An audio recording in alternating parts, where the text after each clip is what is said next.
मराठा समाजाला विरोध केला त्याला मात्र मतं गेली या लोकसभेमध्ये असं त्यांचं नाव आहे. म्हणतोयच ना, मग मी काय म्हणतोय ते समजूनच घ्या ना. येणे महाविकास आघाडीवर आत्ता थोबाड फोड आहे आमचं, ते येणे जुनं फोडायला पण येणे जरा ताजं फोड आहे, आत्ता कांचळ फोड आहे आमचं. आम्ही म्हणतोच का तुम्हाला महायुती चांगली आहे, महाविकास आघाडी चांगली आहे. आम्ही सांगतानाच सांगतोय, आजच नाही तुम्ही मागच्या बाईट काढा. त्यांनी इतकं वाटोळं केलेलं आहे आमचं लई, पण तुम्ही ताजं केलं.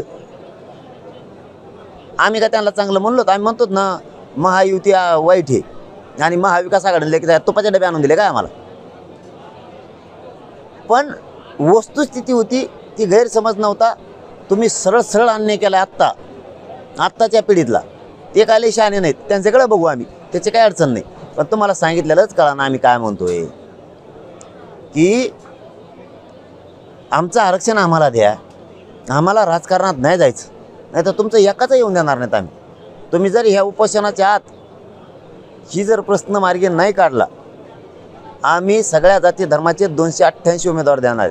नाविलाज आमचा गोरगरिबाला देणारा बनवणार. कोणाचाच येऊन देत नाहीत आम्ही, तुम्ही काळजीच करू नका. तुम्हाला तर वाटत असं आम्ही टक्केवारी वाढू, गैरसमज दूर करू, वातावरण निर्मिती करू. किती वातावरण निर्मिती करा, तुमची 150 किलोमीटर जरी रॅली झाली तरी रपारप पाडणार तुम्हाला, कोणाची बी. आमचं आरक्षण आधी द्या, झेंडे फाडका नाही तर चिरकुटा फाडका. आमचं जर नाही दिलं तर गैरसमाजातून बाहेर निघा.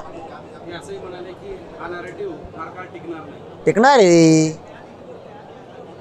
अरे टिकणार आहे. मराठी येडे नाहीत.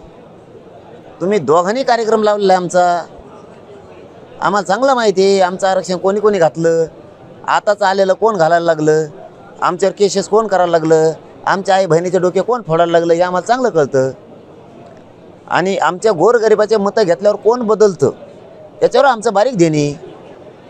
गोरगरिबाचे मतं घेतल्यावर एकदा वेळ निघून गेल्यावर कोण कोण काय बोलतं मीडियात, पेपरला काय छापून येतं याच्यावर बी देणे आमचं. तुम्हाला बी उमेदवार नंतर उभा करायचे आहेत, ध्यानात राहू द्या म्हणा. ते बी सुरू नको, बाचोळे बोलत जाऊ नको म्हणा, वयानुसार बोलत जावा. जर आमचं ठरल्याप्रमाणे दिलं नाही, तुमचे किती टक्के आहेत मला नाही माहीत, 100% तरी जरी झालं ते तुम्ही बदल करून तरी सगळं भुईसपाट होणार. तरी मी चॅलेंज देत नसतो आणि एकदा मागं लागलो तर मुडील्याशिवाय सोडित नसतो. माझा फडणवीस साहेबांना विरोध नाही, शिंदे साहेबाला नाही, कोणत्याच पक्षाला नाही, पण आरक्षण दिलं तर मी सोडित नसतो. हां, तुम्ही समजून घ्या, गैरसमाजातून बाहेर या. तुम्हाला थोडंफार दुसरं काही झालं असतं इंजेक्शन देऊन ते ताकद वाढील तुमची, पण गैरसमाजाला इंजेक्शन नाही आहे. तुम्ही त्याच्यामुळं त्या भोपळ्यातून बाहेर या.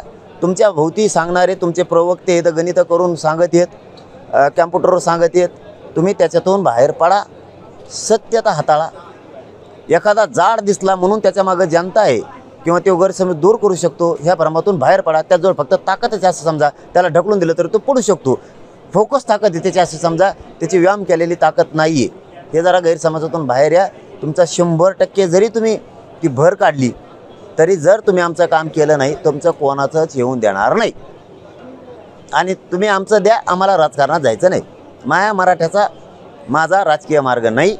आम्हाला त्या राजकारणाशी देणं घेणं नाही. त्या राजकारणाला तिकडे काडी लागून द्या.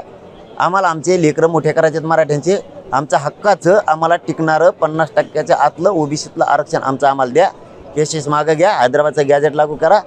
ते राजकारण तुम्हाला लखलाभ, हे मराठे तुम्हाला डोक्यावर घेऊन नसते. याच्यापेक्षा काय सांगू तुम्हाला, तरी म्हणतात काय होता समज होता, गैरसमज होता, काय होतं, नामकं होतं, तमकं होतं.